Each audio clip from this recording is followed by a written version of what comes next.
Alive.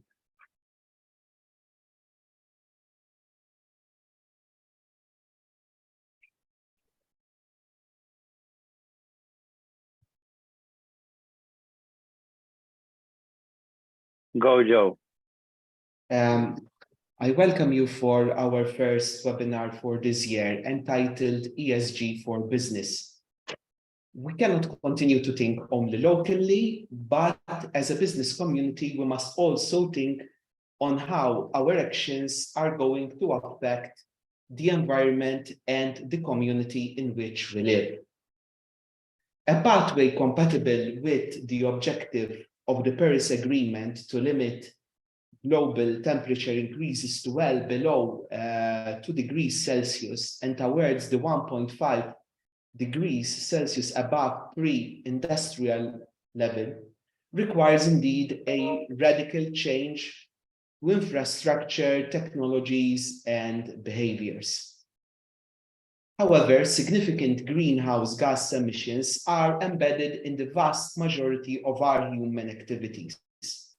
The world's energy, transport, buildings, and water infrastructure emit more than 60% of current greenhouse gases. Moreover, increased transport, agriculture, and housing pressures all serve to drive increased emissions. But within this scenario, what is the contribution that the business community can make? Today's webinar will be addressing the concept of ESG, that is the environmental, social, and governance criteria. The webinar will provide an overview of these criteria, examining also concrete ways on how businesses can be more environmentally and also socially conscious. We have an important array of speakers and panelists today. To this end, special thanks goes to Clint Flores, head of the ESG department within Bank of Valletta, and Mark Shikluna Bartoli, head product management and development within Bank of Valletta. I would like to thank them in advance for their contribution. All of those who are participating on our online platform, please feel free to post your comments and questions, which will be answered by our panelists during the dedicated question and answer session. You can also interact with us also on our social media. To this end, we hope that you will find this webinar useful, and I now kindly invite Mr. Joseph Borg, President of the Gozo Business Chamber, to make his introductory remarks to the webinar. Thank you, Daniel. I join you in welcoming our members and friends for this ESG for Business seminar. As Daniel said, this is the first webinar which we are holding this year as Gozo Business Chamber. Since 2018, the Gozo Business Chamber has also assumed the presidency of Insulair. Insulair is the organization which groups together the insular chambers of commerce of the European Union. In light of the efforts not only being done locally, but also at European Union level, businesses have an important role to play. The Green Deal is in fact a cornerstone of the European Union for the coming decades. Businesses are an important, enabler in this green transition. During a meeting which we had in a Greening the Island Environment Observatory, I was able to witness the important role of businesses. We attended a meeting together with Daniel and also the Vice President of the Chamber in the Gran Canaria some weeks ago on this subject. An island, I'm referring again to the Gran Canaria, which is part of the Canary Islands in the Atlantic Ocean, which 30 years ago was entirely, completely dependent on agriculture, is now an island which is at the forefront of research in sustainable technologies. and where sustainability is a key driver at all levels. An island which is considered at the periphery of Europe, as we said, it's in the Atlantic Ocean, now hosts an important research center which supports businesses, both local and foreign, in their drive to develop and implement new sustainable technologies. The Greening the Islands Observatory monitors islands such as our island, Gozo, which are trying to become more sustainable. And during the observatory, a manifesto was agreed by all the partners. One of the key actions of this manifesto was to stimulate and support behavioral transitions towards a paradigm shift in living and experiencing the islands. The manifesto highlights, and hereby I would like to quote an excerpt of it.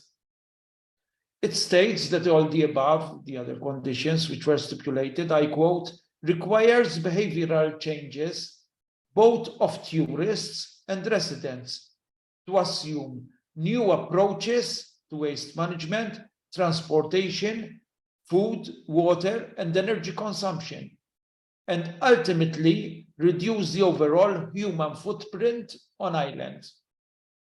Increased involvement of the local populations, improved communication and awareness raising campaigns, and collaboration of diverse stakeholders are crucial. Tourism needs to become more sustainable and inclusive of the local communities. Developing innovative multi-sectorial business models and capitalizing on empowering and protecting islands' unique natural and historical heritage. Besides, growing island economies, such transitions which will ultimately lead to better environmental and health conditions and social integration, unquote. This means that for this transition to be a success, there also needs to be a policy shift which will enable these businesses to really make it happen, to really make a difference. However, the ESG is more comprehensive than the environment alone.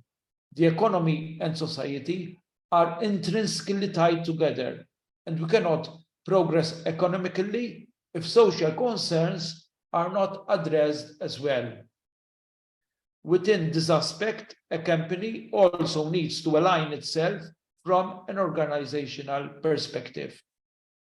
I hope, and in fact, I'm sure that this webinar will prove itself useful in this respect. Thank you for being with us this morning. And now we head on to the webinar itself. Thank you very much. Thank you, Joseph. I now kindly invite Clint Flores to deliver his first presentation. Good morning, Daniel. Good morning, President. Good morning, everyone, for being with us today. Thanks for hosting this webinar, which is timely. I think it's quite opportune to keep on discussing this topic so that we start on not just creating awareness, but also a path to eventually also start also reporting on these concepts. If you allow me, as you rightly said, I'm the head of ESG at the Bank of Valletta, and I'm currently also overseeing most of the work that is being carried out in terms of ESG. So if you allow me, I will be sharing my screen right now. So I'll be sharing my screen to upload the presentation. Not sure if you can see the screen. If that's the case, I would appreciate any feedback. Not yet, Clint. Not yet. Just a second. So share. Share. See if you're sharing. Okay. Supposedly it's now sharing, no? Okay. So basically, today we will be introducing you to some ESG concepts and sustainability reporting. We thought of also attaching a little bit on the idea of some of the directives. This is just one branch that I will be touching upon today, but which is really important for you to also understand. One of the sayings in Native America states that we do not inherit the earth from our ancestors, but we borrow it from our children. And that it's true because we need to be considerate also when it comes to sustainable development. So basically, the acronym of ESG has been around for quite a few years now, but the importance of it took a little bit of a twist in the past year and the past year and a half, because also the European Union is pushing for the environmental part of ESG, given, as rightly pointed out also both by Daniel and the President, that we need to reach the limits of limiting the global warming to 1.5 degrees to pre-industrial levels. Obviously, the geopolitical risks currently evolving around the borders of the European Union, including the gas transition and also energy transition, have accelerated the process for the environmental. So when it comes to ESG, what we're talking here is that on the environmental part, there are some criteria, including the energy of any company, that needs to take into consideration, including the waste it discharges, the resources it needs to also operate, for instance, a building, and the consequences for living beings as a result of the actions by companies. So to give you a little bit of a context, when it comes to the environmental, if we don't internalize the costs of the environment, for instance, those who are profit makers, the ultimate people that will be affected obviously are those which have to bear the costs of profit making if we don't internalize them. So the idea of ESG, basically coming from the European Union, the push is to democratize the financial system of the European Union, because they thought that it's not happening from purely authorities' point of view, so they wanted to include also the industry to start screening all of the clients. But besides the environmental, there's also the social, because environmental is just one branch and sustainability cannot be reached just with the environmental. And to add also to what the President said, when it comes to the Green Deal and also the Paris Agreement and the climate Paris Agreement, and also the limiting of the global warming, we have also a set of criteria, the UN Sustainable Development Goals, which are aligned also to the idea of also all the elements of ESG. So here we have also the social part, which we need to take care of, including relationships of companies and their reputation, including the respect for their employees, including the limiting abuse on violations of human rights, including exploitation of employees. So right now, the European Union is really focusing on the environmental part, but next step, I think, well, I foresee that next year is going to be also the social. But beyond the environmental and the social, we also have the governance structure in place. And the structure of the governance in place is ideally there to keep controls of the practices and the procedure a company implements when it comes also to the environmental and the social. So in that case, companies would need to have these structures in place. But beyond the Corporate Sustainable Reporting Directive, the Corporate Sustainable Due Diligence Directives, and all of the directives that we have on the table, the multiple regulations that are coming out, that's just one branch, because the European Commission is just literally issuing regulations, but then in tandem, the European Central Bank is requiring banks to also screen their clients. And I also heard the President speaking of, for instance, tourism and sustainable tourism. And one of the idea that comes to mind also, and I wanted to share this with you, is, for instance, what it means when it comes to the environmental. So you might be asking the question, but how can we assess our own business if it will be affected by climate change? And these are some of the ideas here that I'm sharing with you, which you need to start asking. So basically, when it comes to environmental and climate change risks, we have physical risks and we have transition risks. So what are physical risks? Physical risks are split into areas. These are acute and chronic. So chronic, it means, like, for instance, imagine you have a hotel close to in a low-lying area, close to the shore. And then you have a situation where the sea level rises because the temperature globally is warming, and you have some areas in the Antarctic, on the other part of the world, where everything is melting down. So the sea level rises. So the question would need to be asked is, will our, for instance, hotel, which is situated in that area, be affected by this sea level rise? So these are the kind of questions that you need to start asking even when you are doing these investments. And over and above this, we as banks are required to start also screening clients when it comes to this kind of investments, whether we are going to take additional risk, where it is situated, and all of these elements in case something happens in the coming years. And for instance, that collateral value, which is on our part, is going to be affected, we need to start asking these questions. That's part, for instance, on the chronic part of the physical risk, which we have to think of when we are screening our clients. Obviously, there are mean temperatures, soil erosions, or these are all elements on the chronic part. When it comes to the acute part, for instance, we had 2 weeks ago that mini cyclone. We had a problem with a lot of floods, with a lot of torrential rains, very, very often. So the idea is that we need to start screening also whether, for instance, such buildings would be, for instance, will be built in areas like, for instance, in valleys or in areas where they are more prone to floods. And that would affect, obviously, our collateral value when we lend you money, for instance, to start doing some investment. So in our case, for instance, as banks, we need to start also seeing whether this is going to be possible so that we make sure that what we are financing is not affected.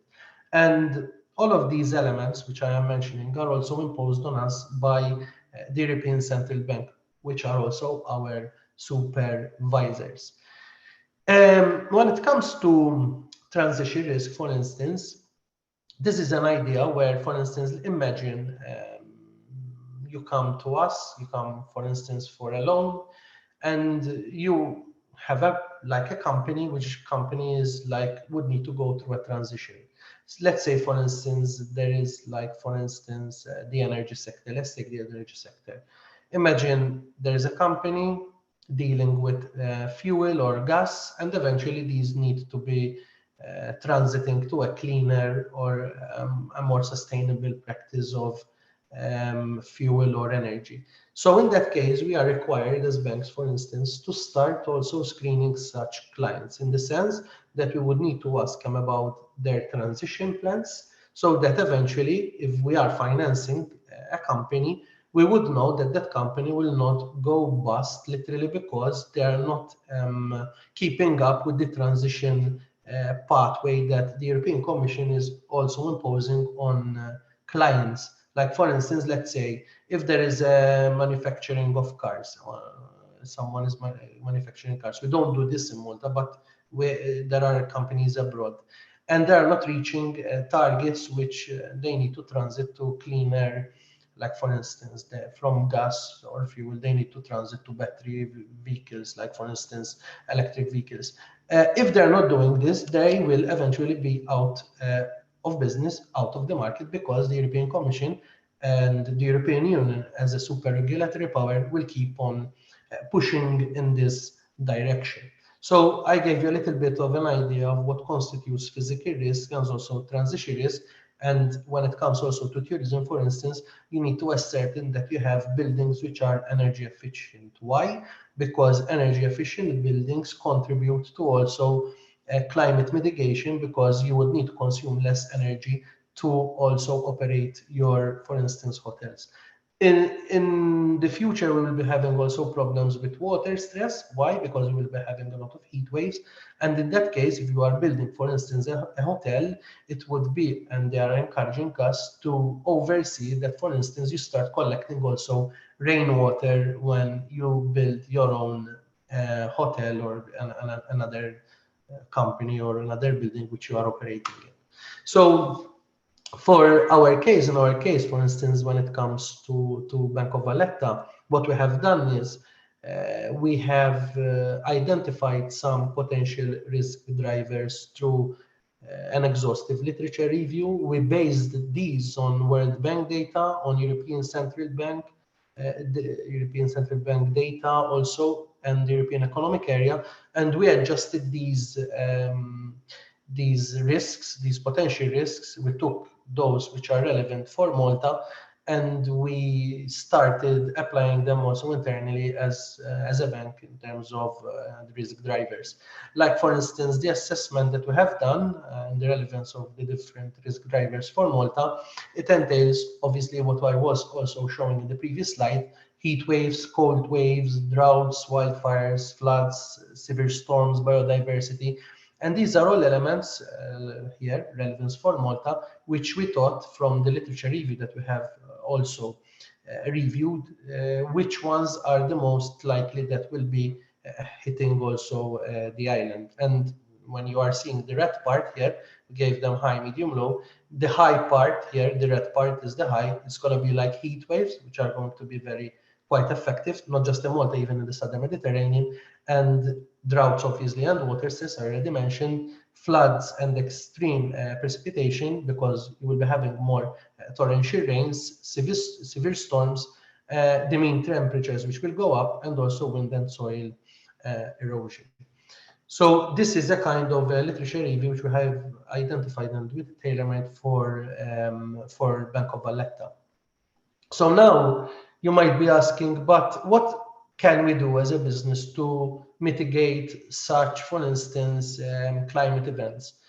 And the question that we need to start asking is how we are going to invest and redesign our business models, also as the president was mentioning, when it comes to the island on the tourism. So this kind of mitigation can be applied, like, for instance, you have, let's say, for instance, imagine you have a hotel. Let's keep the topic of the hotel for the time being. And you have, for instance, a building which is not energy efficient. So in that case, you can do some retrofitting. Like, for instance, you can do a retrofitting with having like less lights close to the windows, for instance, which is divided and split between areas in a hall or in a reception where you use less light, so you consume less. And for instance, investing in renewables, and as I was explaining, for instance, water catchment. So the first thing you need to ask yourselves is, do we have an environmental policy in place? And you need to ask this question because apparently, and also from the information and the engagements that we had, even with energy auditors, even for Bank of Valletta itself, studies show that introducing an environmental policy reduces energy waste by 10% to 15%. So your employees would be aware that there is an environmental policy and that they would need to know what their obligations are also in terms of this energy policy. Obviously, the benefits are less CO2 emissions, so we can limit also, however small it is from our side, less CO2 emissions on global warming, and obviously mitigating future environmental problems. And on your side, you'll be having less energy bills at this point in time where the world is struggling to, even countries, to pay energy bills. Here in Malta, it's different because they are currently obviously subsidized by the government. But that doesn't mean that you can't do your part and consume less in that case, so that even your energy bills would become less costly even for you. However, when you are doing this kind of exercise, it would be also easier for us as banks to lend money when it comes to the screening and review stage, because eventually we will be asking also what you are doing in terms of the environment. And for this reason, the banks would be less strict when it comes to this monitoring. So in terms of ESG regulatory and prudential, I was mentioning the regulatory from the European Commission side. So you have the European Commission working in parallel with the prudential, which is the European Central Bank. So they're working in parallel so that they make sure that they attain their own goal, that of democratizing the financial system in terms of implementing also the idea of having climate and environmental risks top on the European agenda. So there are some regulations.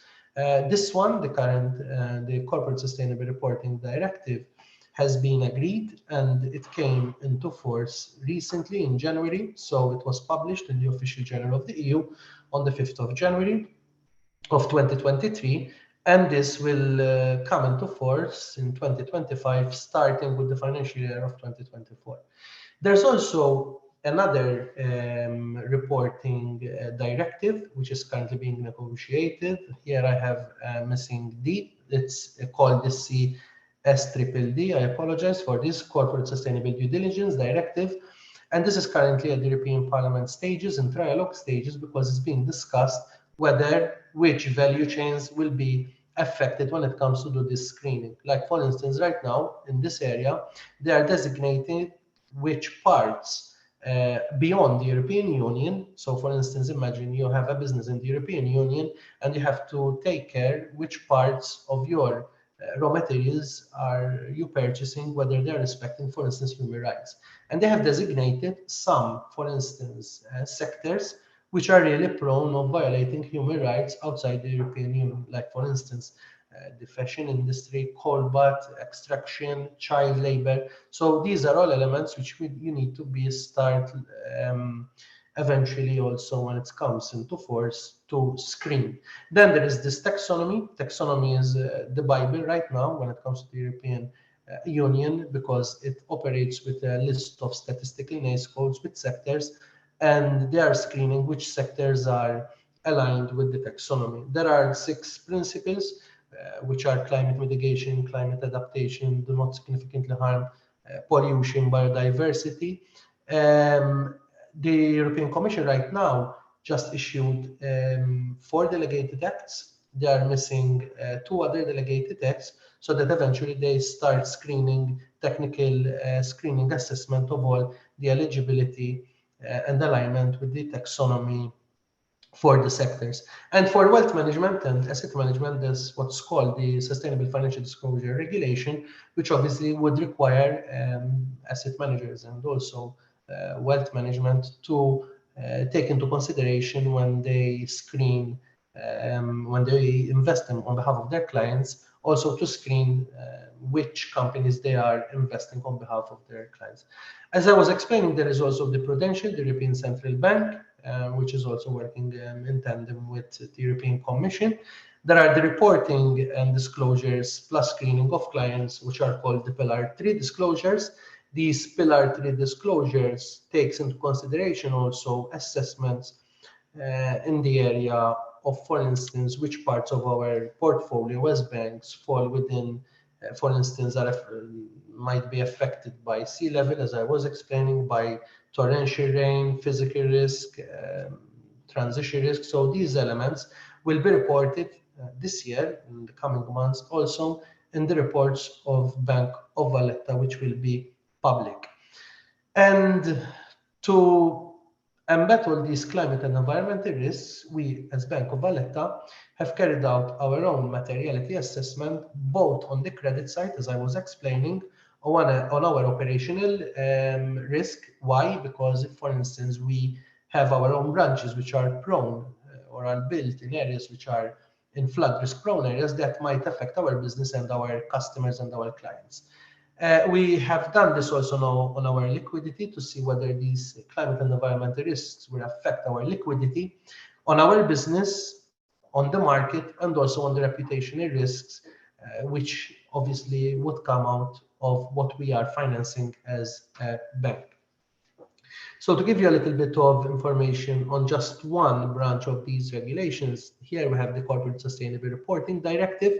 As I said, this entered into force on 5th of January, and this directive is trying to modernize and strengthen the rules about the social and environmental information that companies must report. Here we have an implementation timeline.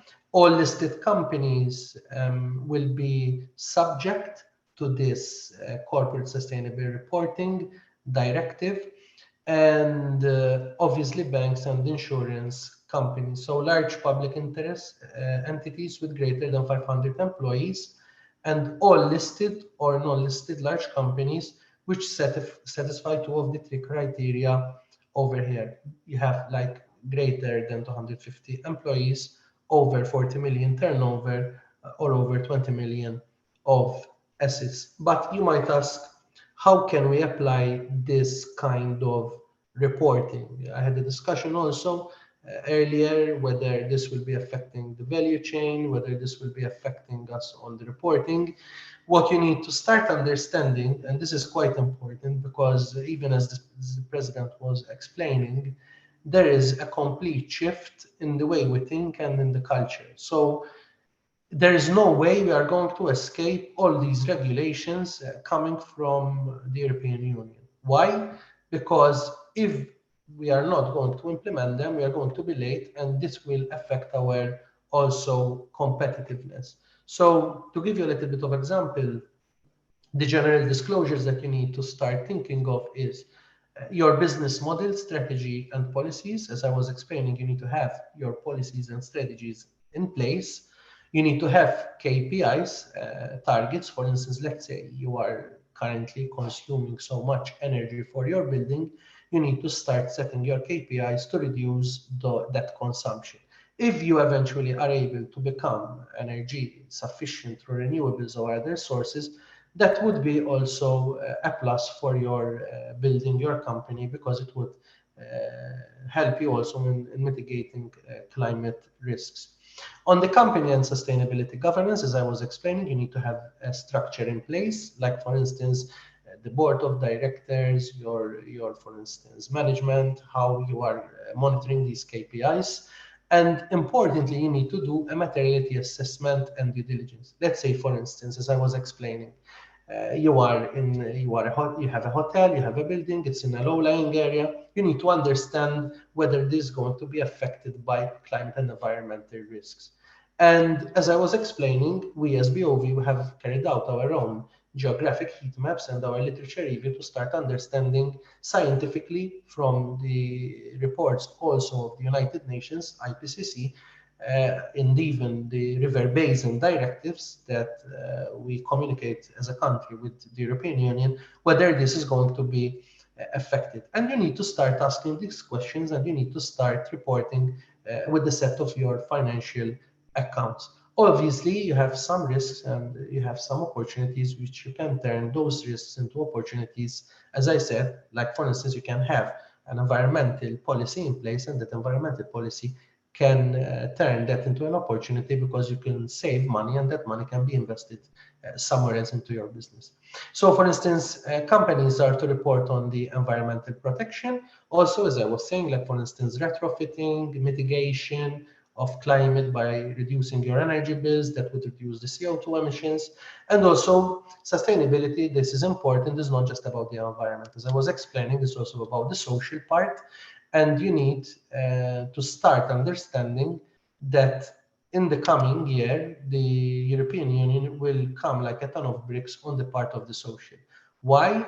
Because there is an issue of also refugees and migration in the EU, and the European Union wants to ascertain that companies which are employing also refugees and also third country nationals, they are treating them with dignity in terms of human rights and no exploitation.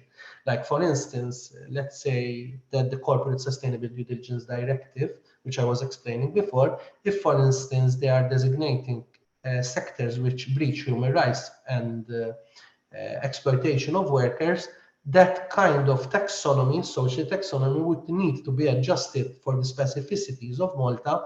And even we as a bank, as much as we have the climate risk taxonomy, will be having our social taxonomy. Like, for instance, if there are cases even reported from the media that some sectors are breaching some human rights in terms of violating, for instance, human rights on workers in certain sectors, we would need to place those sectors as high or very high risk sectors eventually with our social heat maps.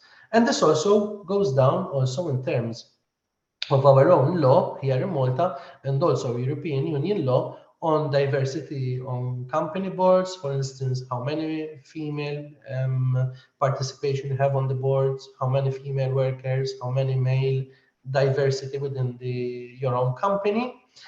And as I said here, topic-specific disclosures are on the environmental, on EU taxonomy, as I was explaining, this part of the social, which is also here, the governance, which I was explaining how you monitor and how robust is your governance structure in place, and the specific standards, sector-specific standards that you are obviously following. Like, for instance, when it comes to social, you could say, or you will be following, for instance, the OECD practices, or for instance, the International Labour Organization practices, which are also in line with European Union law and sometimes even above European and Union law. So the overall requirements will be an inclusion in the annual report, external limited assurance as from year 2024, the reporting principles, the format, and the timing. These would need to be obviously audited. You cannot just report them as a set of reporting without being audited by a company, which obviously audit company which needs to have these skills to do them. But in tandem, the European Union is currently also trying to facilitate the process of reporting by having a reporting standard, European Sustainable Reporting Standards, and this is currently drafting this European standard. Eventually, it will be easier for companies to report, which is an independent body by the EU, so that they start reporting these kind of standards on a set of standards which will come into force by the end of the year, if I'm not mistaken, and by mid this year, they will be issuing the first set of standards that they will be required in terms of reporting. So the idea is that we need to revisit our business models. Doesn't mean that we need to completely overhaul our business models, but we need to adjust to these new regulations. So I would suggest that we need to identify the material aspects when assessing our business models. Like, for instance, as I was saying, in the hotel industry, you need to assess what is material for you. If you will be having a problem with water stress, you'll be having climate mitigation, renewables, then you have to conduct a business analysis where you want to go, which risks you can turn into opportunities. Obviously, there is the environmental analysis, as I was explaining, with the physical risk, with which is acute, which is also chronic, and also then the implementation of the ESG in the operational model. Whether if you have, for instance, a climate event, whether that event is going to affect your operational model of your business. If, for instance, imagine you have a low-lying hotel in an area, in a low-lying area, whether that's going to be affected operationally. And obviously, you integrate the ESG approach into the internal governance of your business. So to conclude, we need to come together to solve this complex puzzle and eventually also save the planet, because ultimately this is going to push the idea of reducing CO2 emissions and global warming to eventually mitigate all those physical risks that I was explaining earlier. This ones, the more we do, the more we mitigate the problem of physical and acute chronic risk. As I said, The way and the thinking of the European Union is to decarbonize the European continent. So for instance, if you come to us to finance a petrol station, to open a petrol station, that wouldn't be ideal because the future of decarbonization is less fuel and less petrol stations, for instance. So these are some kind of ideas that we will be asking when we are financing also the businesses that they will come to us for lending. And I stop sharing here, and not sure whether I covered most of the things because sometimes I'm in a monologue stage and I talk a lot as well. So Thank you. Thank you very much, Clint, for your very comprehensive and I must say exhaustive presentation of the subject. I was sure that you will be delivering a very good presentation in that regard. But surely one message that you portrayed is that we cannot continue as is, as the situation stands now. And within this scenario, businesses have an important role to play, not only as themselves, but also as enablers within society. So I would now like to invite Mark Scicluna-Bartoli, who will delve on some practical aspects and how a bank can, through the incentives provided, can help businesses to align themselves to these criteria. To you, Mark. Thank you, Daniel. As highlighted by Clint, obviously the Commission is coming from a number of different angles. Clint potentially presented us the stick. What I'm maybe presenting to you is maybe a little bit the carrot that the Commission uses as well. So it's quite a concerted effort from the European institutions. Even Clint clearly showed us that this is not just the European Commission coming with regulation, but also the European Central Bank coming with prudential regulation on the banks. So it's quite a concerted and coordinated effort, which has a carrot and stick approach. The carrot, obviously, is that the Commission is also pumping a significant amount of money to finance this transition. And one particular product, which us as Bank of Valletta are implementing in the context of EU initiatives, is the BOV Business Energy Loans. These are energy loans where we as Bank of Valletta partnered with European Investment Fund to, in truth, what we've done is we've created a pilot. This is a pilot initiative across all Europe where we are, in a way, piloting 3 initiatives in an instrument. As Bank of Valletta, we specialized in risk-sharing instruments where we use guarantees. A number of you know Jamie, know Jeremy, but what we've done with this instrument, with the European Investment Fund and also funds through the Maltese government, is blended an interest rate subsidy with the guarantee and also technical assistance. And the EIB group is also seeing how this is being implemented in Malta to see whether this could be replicated in the next programming period. I've presented this product around a year ago to your colleagues, Joe. But I wanted to present it again because we've done quite some fundamental changes in it. The first one being that where previously the interest rate subsidy was capped, now it is uncapped, which means it covers all the interest for the first 10 years. And also another change was that where previously an investment cost that was funded by a grant couldn't be funded, now you can combine both the grant and the loan. And I think these are very big changes. We're still trying to do some additional changes, particularly in the photovoltaic space and loan size. Hopefully these will come into stream maybe May, June, hopefully, but we're still struggling a little bit. So how did we structure this portfolio as Bank of Valletta? In truth, we structured it on 3 main areas. 3 areas which in truth are some of the main carbon intensive industries in Malta: the mobility, the construction, and the business. And we structured the products on a personal loan, which is very much focused on the mobility side.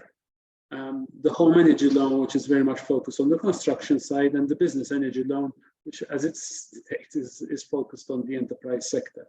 So what I'll do is I'll basically run through the products, give you a feeling of the products, and then maybe conclude with a small case example of how potentially one could benefit from these. The personal loan is a generally simple product. It offers a maximum loan amount of 50,000. We do not ask for collateral or customer contribution to make it easier to access the funding. And if you go for a loan of up to 10 years, it would be interest-free. If the asset goes beyond 10 years, then the remaining 11 to 15 years would be at a 2.5% interest rate. But from what we were seeing, even from an eligible costs, the vast majority of the eligible costs would fall within the 10-year bracket. The home energy loan is a little bit different. Here we are looking at larger investments, even 200,000. And another additional feature we did was we extended potential loan term to be in line with the home loan term. So that makes the monthly repayments quite significantly advantageous. Still, we retain the free interest rate subsidy over the first 10 years. So if you wish, you could repay it through accelerated payment and effectively not pay interest. However, if it then spills over, then you would be paying an interest of 2.15%. In this case, but then the customer would need to present a contribution element.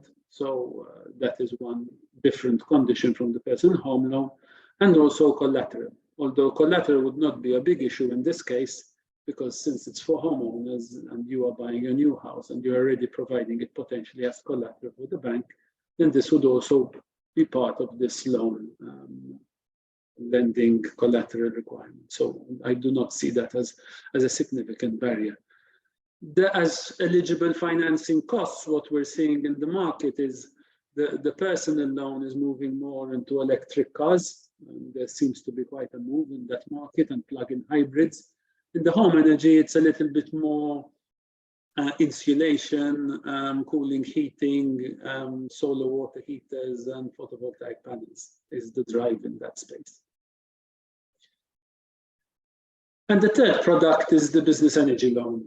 Here, we have done a small change as well in the product, where before these instruments were open only to SMEs. We have now opened this to include SMEs, mid-caps, large enterprises, and even non-state aid entities, which means it could be NGOs, it could be regulated bodies. I said non-state aid entities because sometimes there could be certain entities which do not benefit from state aid, so they could benefit from a larger amount. The maximum amount for state aid entities is 750,000. This depends on the amount of the minimus taken up. I know this is a painful point in the case of Gozo Enterprises because a large amount of it is taken. So it does hinder you in this case.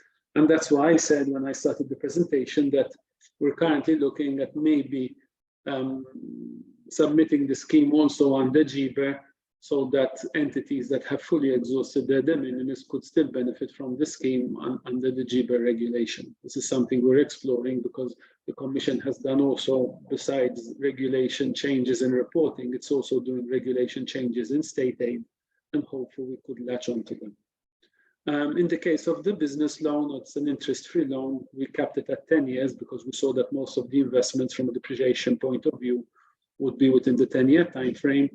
A customer contribution of 20%, and the security requirements would be significantly reduced because of the presence of a guarantee. So that is the business energy loan. Who can apply this? I shared earlier on. We have opened the eligibility as wide as possible to try and include as many entities and private individuals as possible. And the eligible costs vary. I mean, what the product has split up the eligible costs into two categories. What I'm showing you here are the standardized costs, which are simple costs. You can just tag, see that they are eligible and benefit from the loan.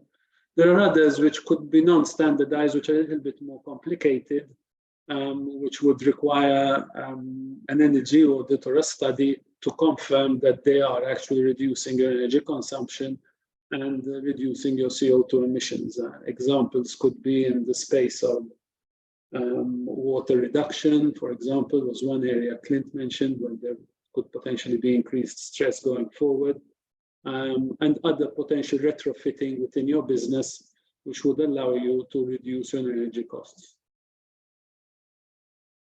What I wanted to do, just a point I'd like to mention in the case of PV panels, which is something we're also exploring in the context of GBER. PV panels with feed-in tariff are eligible for personal individuals. For business, at the moment, because of the feed-in tariff and state aid rules, they are excluded. We're trying to see whether under GBER we could also include them as eligible costs with the feed-in tariff. What I wanted to show you is just maybe a little example of two potential investment costs you could benefit under the scheme. And what I've done is I've chosen electric vehicles and plug-in hybrid vehicles on purpose because the electric vehicles have retained the grant while the plug-in hybrids have not. And like that, I can compare with you what would happen in the case of a grant and what would happen when you do not have a grant. So in the case of electric vehicles, using last year as an example, I presume it will be also replicated this year, is for each vehicle you will get 11,000 euros grant. So that means if you were to buy 5 vehicles as part of a fleet, you will get a 55,000 euro grant. So that 55,000 euros cannot be pre-financed. Previously, if those electric vehicles benefit from the 55,000 euros, you couldn't benefit from the business energy loan. What we've done is we've done some changes to ensure that for the remaining portion, excluding your contribution, you could benefit from just over 100,000 euros out of the 200,000 investment costs from the business energy loan. A point just to highlight as well from a contribution perspective, the business energy loan cannot finance VAT. The reason being is that the interest rate subsidy that covers it cannot finance a VAT element. So in truth, the VAT element can also be used as own funds contribution. In the plug-in hybrids or the hybrid vehicles, it's a little bit easier because obviously there are no grants in that space. So you could contribute with own funds and benefit from a business energy loan of 160,000. I wanted to use this case example just to give you some flavor of how maybe you could structure the financing if you were thinking of, for example, changing your fleet to a more electric or hybrid. From my end, that's it, Daniel. So I'm open to the floor for any questions anyone may have to me or to Clint. So thank you very much. Thank you, Mark, for your very interesting presentation on present incentives, which can help businesses make a difference in the community. As a chamber, as you said, we have tackled the incentives available a number of times. However, I believe that incentives which make a business more sustainable are the way forward, as also mentioned earlier by Clint. Apart from the beneficial impact that the sustainable business has on the community, a sustainable business is also more efficient within also the context of, for example, rising energy prices. I would now like to open the floor to questions. Feel free to post either on our Q&A session and also on our social media.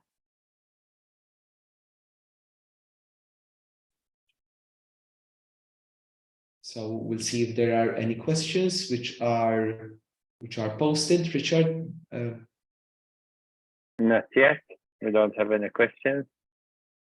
Okay.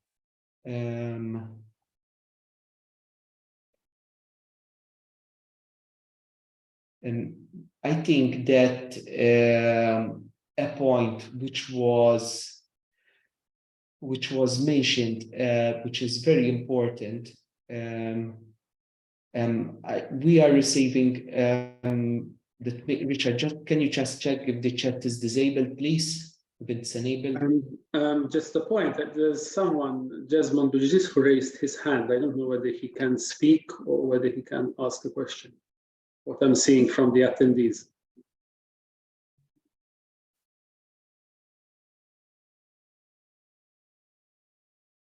So one attendee has asked for the floor.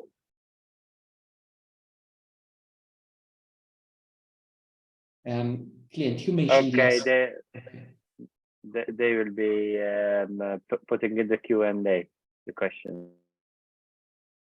Okay, thank you. Clint, you mentioned the governance aspect.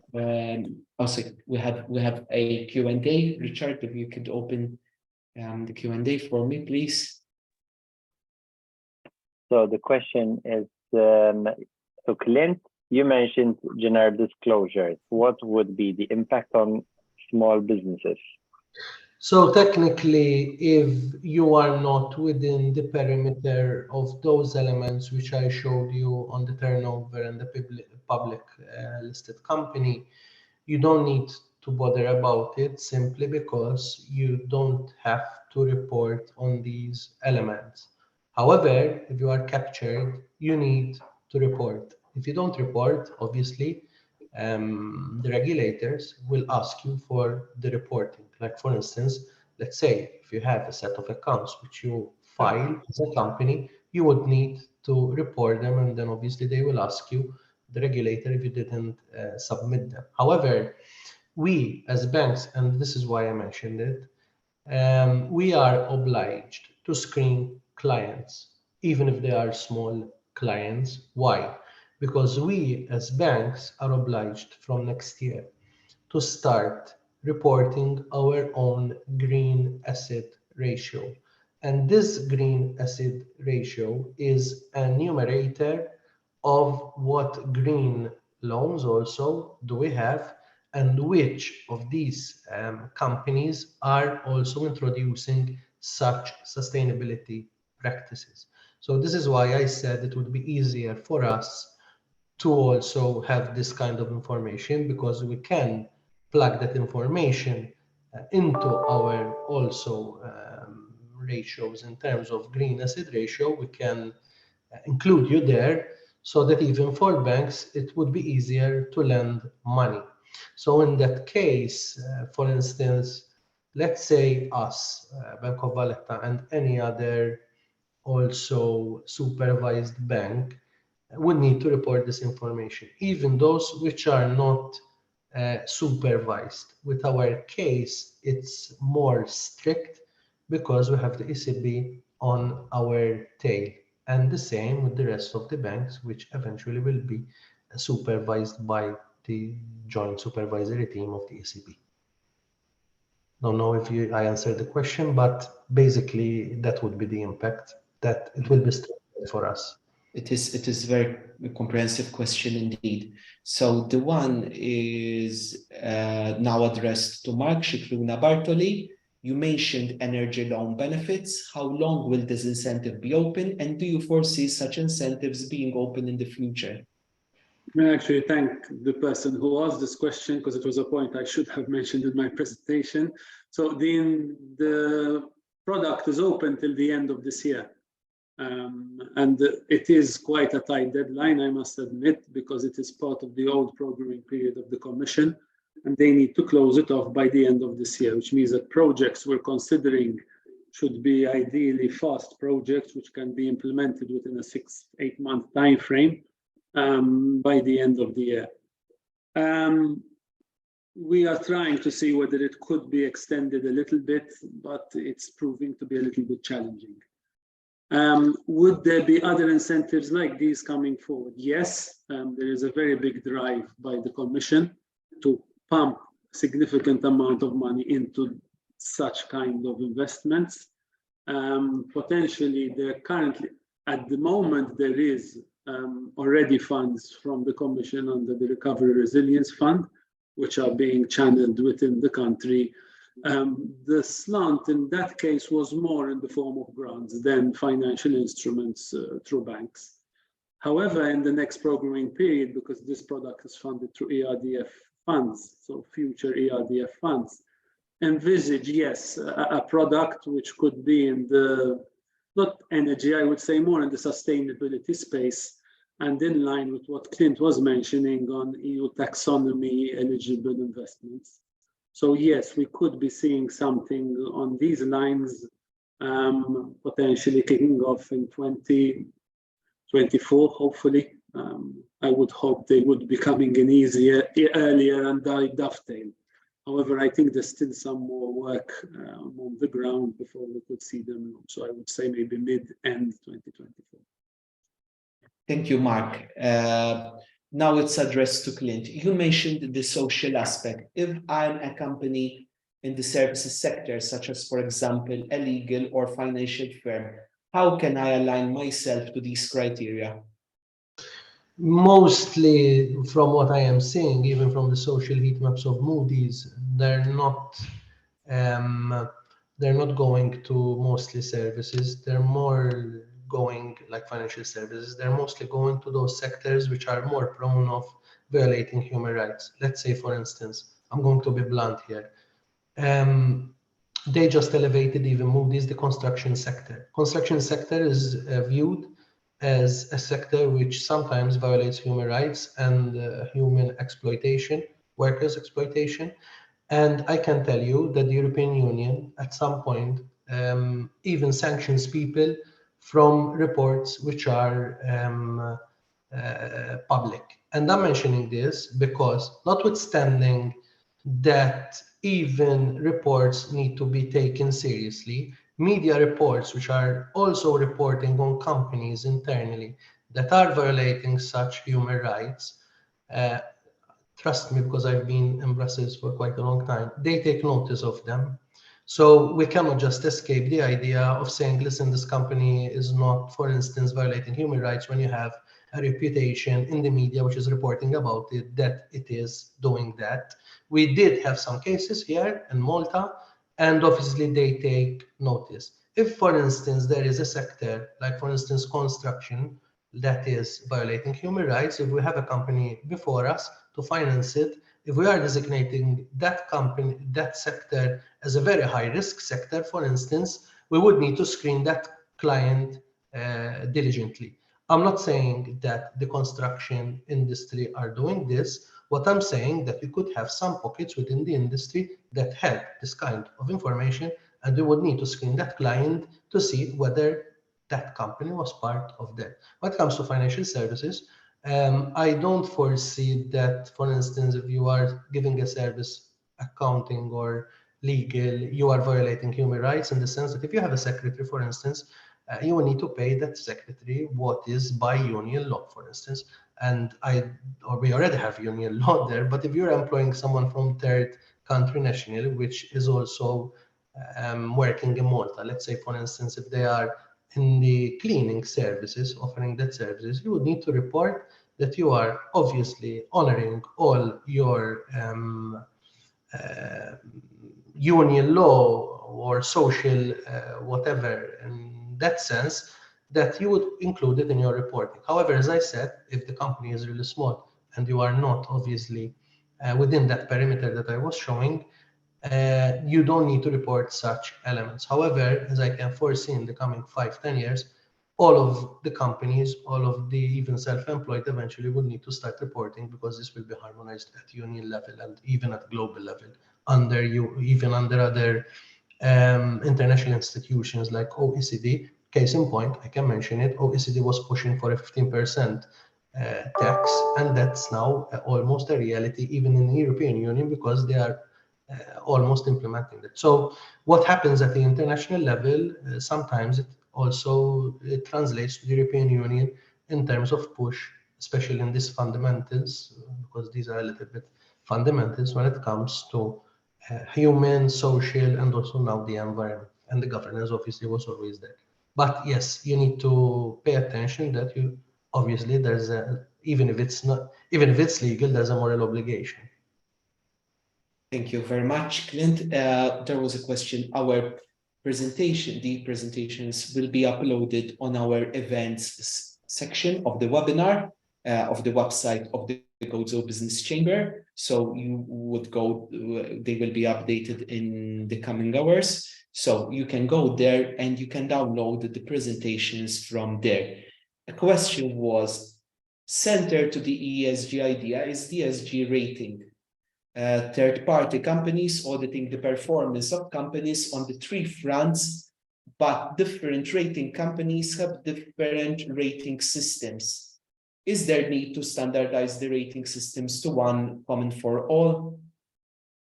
I can answer this. On ESG rating, what we're talking here, for instance, we need to make a distinction between the corporate bonds, for instance, and those companies which are already reporting. Let's say, for instance, I am an investor and I want to invest on behalf of a client in corporate bonds. I use, like, for instance, Refinitiv, Moody's, Fitch, whatever, which credit rating. They are all reputable, so they are all more or less harmonized in that case. They are not specifically 100% harmonized, but the criteria that they use are mostly the same. Let's say, for instance, you have a company in petroleum, coke, petroleum extraction, and they have an ESG rating which is quite low. You can just decide as a company or as a bank or as a financial institution that you will be, for instance, investing in those companies which have an ESG rating of C and above, for instance. In that case, you would need to have it in your own policies, in your own procedures, in the company policy, that as a company, you are just investing in companies on behalf of your clients which have an ESG rating of C and plus or B and plus. It's like an eco label, for instance. Here in Malta, we have a little bit of a problem because it's an issue of data. Eventually, this data will be all inputted as corporate. For instance, the ones that are listed right now, they are subject to the non-financial reporting directive. And eventually, with the corporate sustainable reporting directive, they would need to make all of these public disclosures obviously public. Why? Because there will be this system that I was explaining on the European system of reporting standard. So from the ministry dashboard, I can tell you, like the one that was done by the Ministry of the Environment of Miriam Dalli, that of uploading the information of companies, like 28 companies which are listed. We as a bank, because we also invest in corporate bonds and equities of local companies, we have applied the same criteria of the methodology of Refinitiv, which is an ESG rating platform, to also extract for the local companies which of those are having or reaching some targets in terms of ESG rating. So we have our own ESG rating system internally at the BOV Asset Management of these companies locally to see which ones are achieving those their ratings in terms of what they are reporting on the national ministry dashboard. So we did it ourselves on the same methodology of Refinitiv because before there was some missing data which we couldn't do it. Now through that data, and eventually once the data will be mostly published even at European level, it will be easier for companies to be assessed in terms of ESG rating. But mainly this is the thinking of the ESG rating, having it in your company policy, which ones you use, which ones you follow, and which ones you invest in terms of grading and labeling. We have another question, Clint. If a large EU-based company is required to report under CSRD and a Maltese-based SME is part of its value chain, am I right to assume that the Maltese company would be required to report too? Yes, because it's in the European Union. Okay. So it's part of the European Union law. But you can have a company which is in the European Union, but they have a subsidiary somewhere else. That subsidiary would need to exceed 150 million turnover in that part of the world to check about its value chain to be reported. So there is also the non-EU reporting, but that's also for a subsidiary of a company which is also within the European Union. Like, for instance, the parent company, you need to see which parent company makes most of the turnover. If whether it's the one in the European Union, the one subsidiary which is somewhere else in the outer world. Okay. Thank you, Clint. There came a question through our social media, which was not ours, but it came through our social media platforms.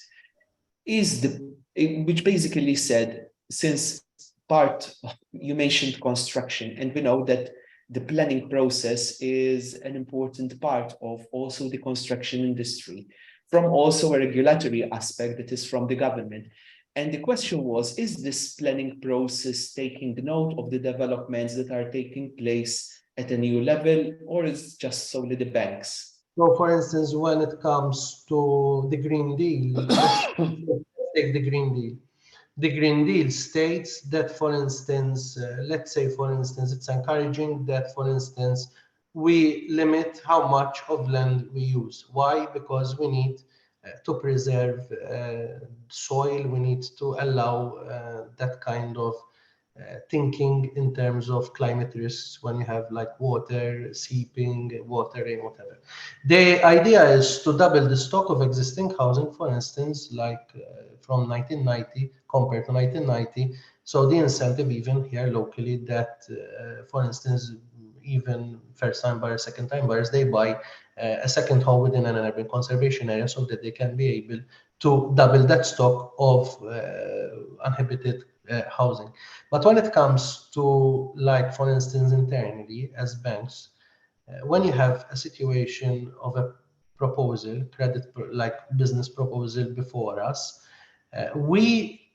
you can do like an assessment from the governance process on your credit review of, for instance, let's say, for instance, this business, you set a limit, you put it like, for instance, greater than 5 million of these proposals, which can have a bearing on the environment. For instance, you can screen them also for in terms of C&D risks. And you could have some criteria, like, for instance, whether this investment could have or is going to be built or developed in an area which is of ecological importance. So notwithstanding that you have the planning authority, permits and everything, you as a bank, you can ask the question whether this is going to take place in an ecological importance area.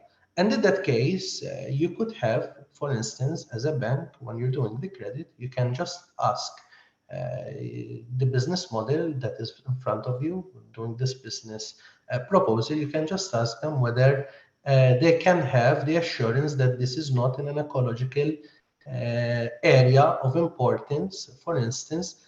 And obviously architects, whatever, they can provide you that for that assurance, because the European Central Bank is not telling us not to finance them, even though they're telling us to keep an eye, obviously, on these kind of investments, obviously, but to monitor them. So they want us to put everything in a monitoring stage. And this is why I said this is the kind of democratization of the financial system that they didn't manage to do it through the authorities, and they want to do it through the financial system. Like any other thing that they're trying to use, all the vehicles like financial institutions, credit institutions, capital markets. So they make sure they assure even the citizens that the European Union is truly pushing for the democratization of all the financial system and its systems.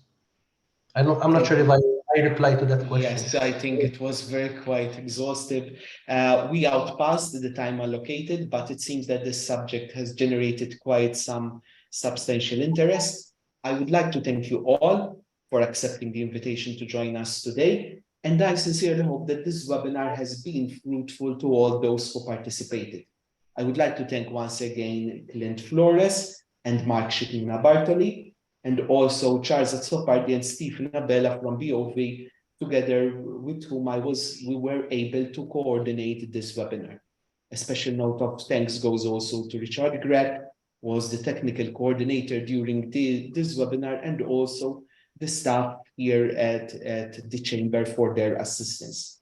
I sincerely hope that this webinar will prove useful to ensure that businesses in general, and especially those established in Gozo, can move on this transition path, which can lead them to have a more positive impact on the community. Finally, I would like to invite you to continue following us on our webpage and Facebook page, and also our other social media platforms. Thanks once again for joining us today. Thank you. Thank you very much, Daniel. Bye-bye. Ciao.